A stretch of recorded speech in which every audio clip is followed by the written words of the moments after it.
அனைவருக்கும் வணக்கம். வீட்டிற்கு வண்ணம் அடிக்க கடைகளிலிருந்து பெயிண்ட் வாங்கும் பொழுது சில விஷயங்களை நாம் தெரிந்து கொள்ள வேண்டியிருக்கிறது. ஒரு 20 வருடங்களுக்கு முன்னால் பெயிண்ட் வாங்க கடைக்கு சென்றால் ஒரு குறிப்பிட்ட நிறங்கள் மட்டுமே கடைகளில் கிடைக்கும். அந்த நிறங்களை மட்டுமே நாம் வாங்கி அடிக்க முடியும். ஆனால் தற்போது பெரிய பெரிய பெயிண்ட் கம்பெனிகள் எல்லாம் 1000க்கு மேற்பட்ட கலர் வகைகளை தேர்ந்தெடுக்கும் வாய்ப்பை தன்னுடைய வாடிக்கையாளருக்கு வழங்கியுள்ளார்கள். அவளுடைய ஷேடு கார்டிலிருந்து நீங்கள் ஒரு கலரை தேர்ந்தெடுத்தால் அது கம்ப்யூட்டர் மிஷின் ஒன்று வைத்திருக்கிறார்கள். அதில் பேஸ் என்று, அதாவது அடிப்படை கலர் என்று ஒரு 10 கலரை வைத்திருக்கிறார்கள். பொதுவாக அவை எல்லாமே வெண்மை நிறமாக இருக்கும்.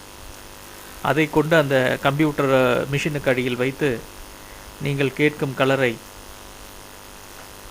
அந்த ஷேடை போட்டவுடன் அந்த கம்ப்யூட்டரிலிருந்து நீங்கள் கேட்ட கலருக்கு ஏற்ப மற்ற கலர்கள் மொத்தமாக அந்த வெள்ளை பேஸுக்குள் இறங்கும். அதை கலக்கி உங்களிடம் கொடுத்து விடுவார்கள். இந்த வகையில் ஒரு கடைக்காரர் வெவ்வேறு விதமான பல கலர்களை ஸ்டாக் வைப்பதை தவிர்த்து குறிப்பிட்ட பேஸ் கலர்களை மட்டும், அதாவது அதை பேசிக் கலர் என்று கூட சொல்லலாம், பேஸ் கலர்களை மட்டும் வைத்திருந்தால் போதுமானது. வாடிக்கையாளருடைய விருப்பத்திற்கு ஏற்ப அந்த கம்ப்யூட்டரிலிருந்து வரும் கலர்களை உள்ளே கலக்கி கொடுத்தால் வாடிக்கையாளர் திருப்திப்படும்படியான கலர் கிடைத்துவிடும். இதில் முக்கியமான ஒரு விஷயம், கவனிக்க வேண்டிய விஷயம் என்னவென்றால், ஒவ்வொரு கம்பெனியும் ஒரு கலருக்கு, ஒரு ஷேடுக்கு ஒரு கோடு கொடுத்திருக்கிறார்கள். அந்த கோடை அந்த கம்ப்யூட்டரில் ஃபீட் பண்ணினால் கரெக்டான அதற்கு ஏற்ற மிக்சர் ஆஃப் கலர்ஸ் அந்த பேஸில் விழும். அதில் எந்த பிரச்சனையுமே இல்லை. ஏன்னா அது எல்லாம் ஃபுல்லி கம்ப்யூட்டரைஸ்ட். அதை மாற்றம் செய்வதற்கோ எதற்கோ வாய்ப்பில்லை.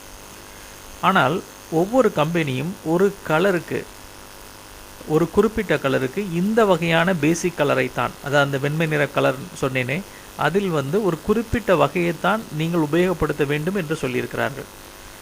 உதாரணமாக ஒரு வெளிர் நீலம் கலர் வாங்குறீர்கள், லைட் ப்ளூ கலர் நீங்கள் கேட்கிறீர்கள் என்றால் அந்த கம்பெனி என்ன சொல்லியிருப்பார்கள் என்றால், பேசிக் கலர் அல்லது பேஸ் கலர் நீங்கள் 1 நம்பர் யூஸ் பண்ணணும்னு சொல்லியிருப்பாங்க.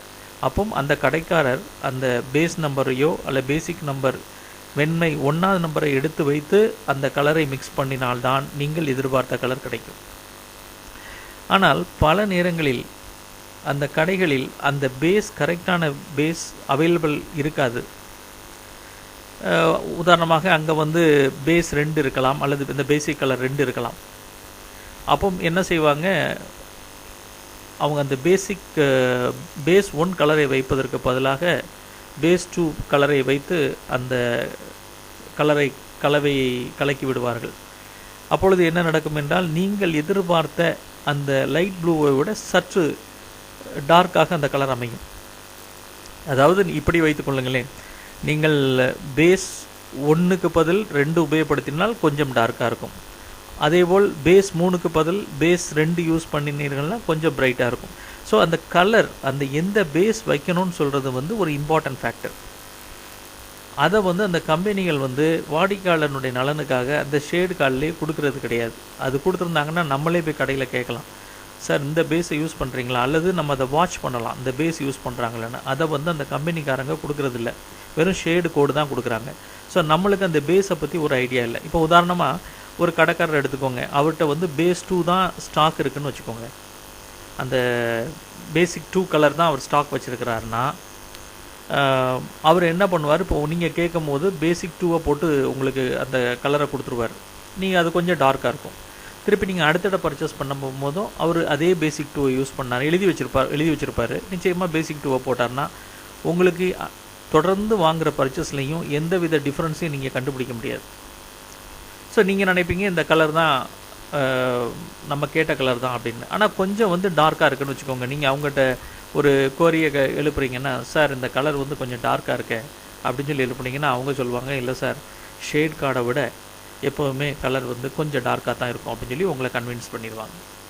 அதனால் நீங்கள் கடைக்கு பெயிண்ட் வாங்க போனீங்க, இன்டீரியரோ எக்ஸ்டீரியரோ போனீங்கன்னா முதல்ல கேள்வி எழுப்புங்க, சார் அதனுடைய பேசிக் கலர் என்ன, எந்த பேசிக் கலரில் நீங்கள் இதை போய் இந்த கலர் கலவையை கலக்க போகிறீங்க அப்படின்னு சொல்லி தெரிஞ்சுக்கோங்க. இல்லாட்டினா அதை நீங்கள் அப்படி கேள்வி கேட்டாலே அவர் வந்து கொஞ்சம் சரி இவர் விவரம் தெரியும்னு சொல்கிற ஒரு முடிவுக்கு வந்துடுவார். ரெண்டாவது, அந்த பேஸ் கலர் நீங்கள் வாங்குறீங்க பார்த்தீங்களா, அந்த டின் இருக்கு இல்லையா, அதில் எழுதியிருக்கும் அந்த பேசிக் கலர் 1 பேசிக் கலர் 2ன்னு சொல்லி கம்பெனிலேருந்து எழுதியிருக்கும். அதை வந்து பில்லில் எழுதி வாங்குங்க. இப்போ உதாரணமாக ஒரு லைட் ப்ளூ வாங்குறீங்கன்னா அந்த லைட் ப்ளூக்கு பேசிக் கலர் 1 போட்டிருந்தாங்கன்னா நீங்கள் பில்லில் சார் பேசிக் கலர் 1 போட்டிருக்கேன்னு சொல்லி எனக்கு எழுதி கொடுங்கன்னு சொல்லுங்கள். நீங்கள் அப்படி கேட்க ஆரம்பித்தாலே அவங்க ஒரு தெரிஞ்சு போயிடும் நீங்கள் விவரமாக இருக்கிறீங்கன்னு சொல்லி. இந்த வகையில் நீங்கள் வாங்கினீங்கன்னா நீங்கள் எதிர்பார்த்த அந்த ஷேடில் இருக்க எதிர்பார்த்த கலர் அப்படியே கிடைக்கும். 2 கோட் நீங்கள் அடிச்சிங்கன்னா உங்களுக்கு என்ன கலரோ அது அப்படியே கிடைக்கும். ஆனால் இன்றைக்கி அந்த கம்பெனிகள் எல்லாம் அந்த பேசிக் கலர் அல்லது பேஸ் கலரை வாடிக்கையாளனுடைய கவனத்துக்கு கொண்டு வராதனால நிறைய டீலர்ஸ் வந்து இதை தனக்கு ஒரு அட்வான்டேஜாக எடுத்துக்கிட்டு தவறான பேசிக் ஆர் பேஸ் கலரை யூஸ் பண்ணி அதை விற்க ஆரம்பிக்கிறாங்க. அதில் நம்மளுக்கு அந்த பெயிண்ட் நம்ம எதிர்பார்த்த அந்த கலர் ஷேடு கிடைக்கிறதில்ல. ஸோ நெக்ஸ்ட் டைம் நீங்கள் பெயிண்ட் கடைக்கு போனீங்கன்னா கொஞ்சம் பேசிக் கலர் அல்லது பேஸ் கலர் என்ன யூஸ் பண்ணுறீங்க சார் அப்படின்னு சொல்லி கேளுங்க. கட்டாயம் அந்த இதில் ஒரு குரூப் ஆஃப் கடைக்காரங்க இருக்காங்க. என்ன பண்ணுவாங்கன்னா அந்த டின்னில் எழுதியிருக்கும் பார்த்தீங்களா அந்த பேசிக் கலரை, அதை மறைக்கிற மாதிரி இன்னொரு ஸ்டிக்கர் ஒட்டி நீங்கள் கேட்ட கலரை எழுதி தந்துடுவாங்க.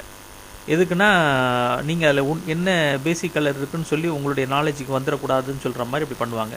நீங்கள் அவங்ககிட்ட சொல்லுங்கள், சார் நீங்கள் நான் இப்போ உங்கள்கிட்ட லைட் ப்ளூ கேட்டிருக்கேன்னா அந்த ஸ்டிக்கரை தனியாக ஓட்டுங்க, என்னோட கம்பெனி ஸ்டிக்கர் மேலே ஒட்டாதீங்க அப்படின்னு சொல்லிடுங்க. அதே போல் எந்த கலர் நீங்கள் இப்போ பேசிக் கலர் யூஸ் பண்ணியிருக்கீங்களோ அந்த பேசிக் கலரை எனக்கு பில்லில் எழுதி கொடுங்க. இப்போ லைட் ப்ளூன்னு போட்டிங்கன்னா லைட் ப்ளூனுடைய கோடை எழுதி பக்கத்தில் பேசிக் கலர் அப்படின்னு சொல்லி போட்டு அதுக்கு ஒரு கோடு இருக்குது அதையும் போட்டு, அதாவது அந்த வாளிலே அந்த கோடு இருக்கும், அதையும் போட்டு எழுதி கொடுங்க. ஸோ தட் வந்து நீங்கள் விரும்புகிற கலர் வந்து உங்களுக்கு அப்படியே கிடைக்கும். தேங்க்யூ.